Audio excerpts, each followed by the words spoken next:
নমস্কার, Surajit academy YouTube চ্যানেলে আপনাকে স্বাগত জানাই এবং যারা ফেসবুক থেকে দেখছেন আপনাদেরকেও স্বাগত জানাই। আমি এই ভিডিওর মাধ্যমে আপনারা যারা অন্নপূর্ণা ভান্ডারের ফর্ম ফিল আপ করছেন আপনাদের জন্য বেশ কিছু গুরুত্বপূর্ণ বিষয় নিয়ে আলোচনা করব, যেটা আপনারা ফর্ম ফিল আপ করার আগে আপনাদের প্রত্যেকের জেনে রাখা অত্যন্ত প্রয়োজন। আপনাদেরকে বলে রাখি, আমি আজকের আমার চ্যানেলে ফর্ম ফিল আপের দুটো ভিডিও আমি অলরেডি আপলোড করে দিয়েছি। সেই ভিডিওগুলো আপনারা দেখে নেবেন যদি আপনারা না দেখে থাকেন, এবং এই ভিডিওর ডেসক্রিপশন বক্সে আপনারা কিভাবে ফর্ম ফিল আপ করবেন তার প্রসেস ভিডিওর লিঙ্কটা দেব। এছাড়া আমার চ্যানেলেও রয়েছে, আপনারা চাইলে চ্যানেলে ঢুকে দেখে নিতে পারেন। এছাড়া লিঙ্ক পেয়ে যাবেন, পিন কমেন্টে পাবেন এবং এই ভিডিও ডেসক্রিপশন বক্সে পাবেন। আমি এই ভিডিওতে সেই সমস্ত তথ্য নিয়ে আলোচনা করব যে সমস্ত তথ্য আপনারা আমাকে কমেন্টে, সেই ভিডিওর কমেন্টগুলোতে আপনারা লিখেছেন, এবং আপনাদের প্রত্যেকের মধ্যে অনেক মানুষের মধ্যে ভয় বলুন, ডাউট বলুন, সংশয় বলুন, যাই বলুন না কেন, এগুলো প্রচুর মানুষের মধ্যে রয়েছে। এবং কিছু মানুষ এই বিষয়গুলোকে নিয়ে অলরেডি ব্যবসা করা শুরু করেছেন তারা, এবং মানুষের মধ্যে ভয় ভীতি, ভুয়ো বার্তা ঢুকিয়ে দেওয়ার কিছু চেষ্টা চলছে।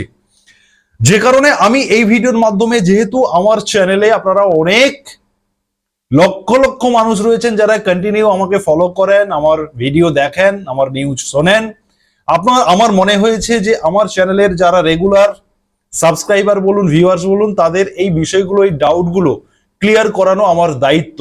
সেই কারণে আমি ফর্ম ফিল আপ তো দেখিয়েছি, সেটা আপনারা দেখবেন, তার সঙ্গে সঙ্গে আপনাদের মধ্য থেকে উঠে আসা বেশ কিছু গুরুত্বপূর্ণ প্রশ্নের আলোচনা করা। প্রথম প্রশ্ন হচ্ছে যে এই অন্নপূর্ণা যোজনার ফর্ম আপনারা অফলাইনে পূরণ করবেন নাকি অনলাইন পূরণ করবেন? এটা বড় প্রশ্ন। কোনটা করলে আপনাদের সুবিধা বেশি? প্রথমত বলি, যারা আপনারা অফলাইন ফর্ম ফিল আপ করতে চান, আপনাদের জন্য ফর্ম পাবলিশড হয়েছে এবং আপনাদের এলাকায় নির্দিষ্ট জায়গাতে বেশ কিছুদিন ধরে ক্যাম্প হবে, তার ঘোষণাও আপনাদের প্রশাসনিক দপ্তর থেকে ঘোষণা হবে। আপনারা সেই ঘোষণা শুনবেন এবং সেই সমস্ত ক্যাম্পে গিয়ে, ঠিক দুয়ারে সরকার ক্যাম্পের মতন খানিকটা ক্যাম্প হবে, একটা জায়গাতে হবে, আপনাদের সেখানে গিয়ে ফর্মটা জমা করতে হবে। এবং সেই ক্যাম্প থেকে আপনি চাইলে প্রয়োজনীয় যে সহযোগিতা আপনি পাবেন, আপনারা জিজ্ঞাসা করবেন, উত্তর পাবেন, এগুলো পাবেন। কিন্তু যেটা আমি বলবো যে অনলাইন নাকি অফলাইন, কোনটাতে বেশি সুবিধা, এই প্রশ্নটা যদি আপনারা আমাকে করেন, তাহলে আমি আপনাদেরকে বলবো যে আপনারা অনলাইন ফর্ম ফিল আপ করলে আপনাদের বেশি সুবিধা। কেন? কারণ আপনারা যারা অফলাইন ফর্ম পূরণ করে ক্যাম্পে জমা দেবেন, সেই ফর্মটা ক্যাম্প থেকে অফিসে পৌঁছবে, বিডিও অফিস পৌঁছবে। সেখানে ডেটা এন্ট্রি অপারেটর যারা রয়েছেন তিনারা এন্ট্রি করবেন, অনলাইনে পোর্টালে এন্ট্রি করবেন এবং আপনার পোর্টালাইজ হবে আপনার ডেটা। আর আপনি যদি সরাসরি পোর্টালে আপনি অনলাইন করে দেন, তাহলে কিন্তু আপনি নিজে বুঝে জেনে, নিজের চোখে সমস্ত তথ্য দেখে সঠিকভাবে আপনি অনলাইনটা করতে পারবেন।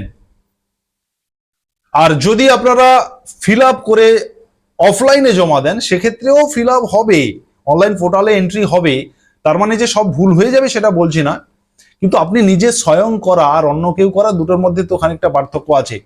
এছাড়া আপনি যদি সঙ্গে সঙ্গে অনলাইনটা করে দেন, তাহলে আপনি দ্রুত এই অন্নপূর্ণা যোজনার যে 3000 টাকার বেনিফিট আপনি দ্রুত পাবেন।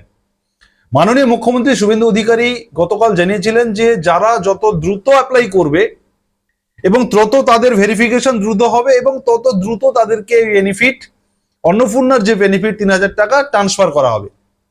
আর যতক্ষণ না আপনার অনলাইন পোর্টালে এন্ট্রি হচ্ছে, যতক্ষণ আপনার ভেরিফিকেশন হচ্ছে, ততদিন পর্যন্ত আপনি লক্ষ্মী ভান্ডারের ওই 1500 এবং 1700 বেনিফিট পাবেন। তার মানে অনলাইনটা হচ্ছে সব দিক দিয়ে যদি বিচার বিশ্লেষণ করা যায়, যারা বুদ্ধিজীবী, যারা এই বিষয়ে সচেতন, আপনারা বুঝবেন যে অনলাইনটা কিন্তু বেটার। এই বিষয়টা আমি 1 নম্বরে ক্লিয়ার করলাম। তার মানে অফলাইনে আমি করতে কিন্তু না বলছি না, অফলাইনেও আপনারা ফর্ম জমা করতে পারেন। 2 নম্বরে হচ্ছে, আমি পাশে স্ক্রিনে প্রশ্নগুলো দিয়েছি, কোনটাতে আগে টাকা পাবেন উত্তর দিলাম। 3 নম্বরে, পরিবারের প্রধান কাকে আপনি সিলেক্ট করবেন। দেখুন, ফর্মে একটা জায়গাতে উল্লেখ করা রয়েছে আপনাদেরকে আমি ফর্মটাও আমার হাতে রয়েছে, আমি আপনাদেরকে ফর্মের পেজ ধরে ধরে কিছু ইনফরমেশন দেব। একেবারে ফর্মের লাস্ট পেজে একদম লাস্ট পেজে 13 নম্বর পেজে নতুন যে ফর্মটা আবার দেওয়া হয়েছে পোর্টালে, সেটাতে 13 নম্বর পেজ, আর যদি আগের হয়ে থাকে তাহলে 12 নম্বর পেজ। অতএব আপনি একদম শেষ পেজে চলে গেলে বলা হচ্ছে পরিবার বলতে একদল ব্যক্তিকে বোঝায় যারা সাধারণত একসঙ্গে বসবাস করেন এবং একই রান্নাঘর থেকে খাবার গ্রহণ করেন। মানে এখানে পরিষ্কার বলা হচ্ছে আপনার বাড়িতে আপনি আলাদা হয়ে গেছেন, আলাদাভাবে আপনারা রান্না বান্না করেন, আপনার স্ত্রী স্বামী ছেলে মেয়েদেরকে নিয়ে আপনি আলাদাভাবে রান্না বান্না করেন, এরকম করে আপনার 2-3 জন ভাই 2-3 জনের মতো খাওয়া দাওয়া করেন, সম্পর্ক আপনাদের মধ্যে ভালো থাকতেই পারে। কিন্তু আপনারা যদি খাওয়া দাওয়াটা আলাদাভাবে রান্না বান্না করে খান, সেটাকেই বলা হচ্ছে যে আলাদা একটা পরিবার। তার মানে এখানে বলা হচ্ছে যে পরিবারের প্রধান তাহলে কি হবে? তাহলে যদি আপনি আলাদা খান, আলাদা থাকেন, আলাদা রান্না বান্না করেন, তাহলে সেই দলটার মধ্যে আপনি যাকে হেড মনে করবেন, আপনার স্বামীকে আপনি হেড করতে পারেন, মূলত অন্নপূর্ণা তো মেয়েদের ক্ষেত্রে। আবার অনেক ক্ষেত্রে যদি আপনি মনে করেন যে আপনি হেড, মহিলা যিনি পরিবারের, অতএব আপনি হেড কাকে সিলেক্ট করবেন এটা সম্পূর্ণ আপনাদের ব্যাপার। এখানে গভর্নমেন্ট কোনো কিছু জোর করে চাপাচ্ছে না।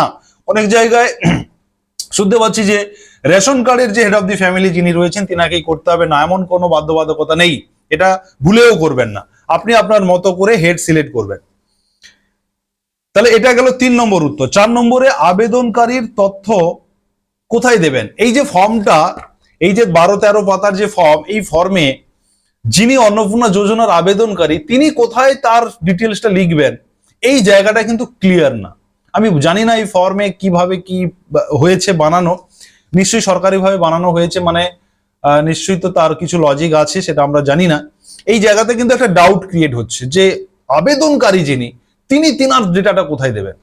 কিন্তু আমি আমার ওই ফর্ম পূরণের যে প্রসেস আমি দেখিয়েছি, সেখানে আমি একটা কথা বলেছি, আপনাদেরকে বলে দিই যে একদম 1 নম্বর পেজের বাম দিকের কলামে যেখানে 9 নম্বর যে কলামটা রয়েছে, দেখুন নাম, যদি ফর্ম থাকে আপনারা মিলিয়ে নেবেন। 1 নম্বর পেজে নাম, জন্ম তারিখ, লিঙ্গ, পরিবারের প্রধানের সঙ্গে সম্পর্ক, আধার নম্বর ইত্যাদি লেখা রয়েছে।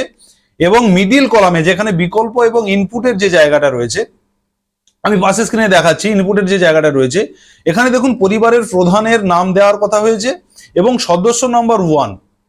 এখানেই আমি বলি যারা অন্নপূর্ণাতে আবেদনকারিনী, যারা মূলত তো মহিলারা এটা করবেন, তা যিনি আবেদনকারিনী তিনি 1 নম্বর সদস্যতেই তিনার নামটা মেনটেন করবেন। এবং সব থেকে সুবিধা হবে, আমার এই ভিডিওটা দেখার পরে আমার যে লিঙ্ক দেওয়া রয়েছে এই ফর্ম ফিল আপের যে প্রসেস, সেই ভিডিওটা যদি আপনারা পুরোটা দেখতে পারেন, তাহলে আপনাদের সমূহ ডাউট ক্লিয়ার হবে। তাহলে 1 নম্বর সদস্যতে আপনি লিখবেন, মানে যিনি আবেদনকারী তিনি কিন্তু এই 1 নম্বর সদস্যের ঘরে তিনার তথ্যগুলো দেবেন। এবং পরপর প্রত্যেকটি পেজ যখন আপনি উল্টোচ্ছেন তখন একইভাবে আপনার সদস্য মেনটেন করে করবেন, সেটা আপনি ওই ভিডিওতে পাবেন, এখানে আমি বলছি না। তাহলে কোথায় আপনি আবেদনকারীর নাম লিখবেন সেটা আমি ক্লিয়ার করলাম। এবারে 5 নম্বরে পরিবারের সকলের জন্য কি একটাই ফর্ম?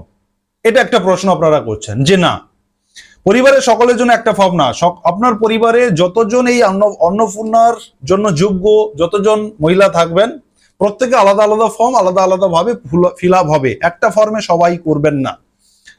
6 নম্বরে কি কি ডকুমেন্ট প্রয়োজন, এই উত্তরটা আমি একদম শেষে দেবো, কারণ অনেক ডিটেলসে বলবো। 7 নম্বর পয়েন্টটা খেয়াল করুন। অনেকে বলছেন যে পাকা বাড়ি, ছাদ দেওয়া পাকা বাড়ি যদি থাকে আপনি অন্নপূর্ণা পাবেন না। বাড়িতে যদি কোনো ব্যক্তি সরকারি চাকরি করেন, অতএব ফ্যামিলির যে কোনো একজন যদি সরকারি চাকরি করে থাকেন, তাহলে সেই ফ্যামিলির অন্য সদস্য যারা এই অন্নপূর্ণার যোগ্য তিনারা পাবেন না, এটা অনেকে বলছেন। এই যে বিষয়টা, এটা কতটা ঠিক দেখুন, এই বিষয়ে এই ফর্মে এই সমস্ত তথ্য নেওয়া হচ্ছে, এটা ঠিকই, কিন্তু এই বিষয়টা কিন্তু সরকারিভাবে কোনো নির্দেশিকা নেই। আপনারা যেখান সেখান থেকে তথ্য নিয়ে আপনারা মস্তিষ্ক ভার করবেন না। সরকারি তথ্য যতক্ষণ না আসছে, সরকার যতক্ষণ না মুখ্যমন্ত্রীর তরফে বা মাননীয় অগ্নিমিত্রা পালের তরফে সরকারিভাবে যতক্ষণ না নোটিফিকেশন জারি করে এটা ক্লিয়ার করা হচ্ছে যে ফ্যামিলির যে কেউ সরকারি চাকরি করলে অন্যরা পাবেন না, ততক্ষণ আপনারা কিন্তু বিশ্বাস করবেন না। অতএব এই সমস্ত গুজবে কান দেবেন না। অতএব এই বিষয়ে আপনারা কোনো চিন্তা করবেন না, আপনারা প্রত্যেকেই ফর্ম ফিল আপ করুন। শুধু যারা নিজেরা স্বয়ং চাকরি করেন তিনারা বাদ দিয়ে বাড়ির অন্য কোনো ফ্যামিলি কেউ থাকলে ফিল আপ করতে পারেন, অসুবিধা নেই। এটা নিয়ে এখনো কোনো ঘোষণা বা নির্দেশিকা বা নিষেধাজ্ঞা আসেনি।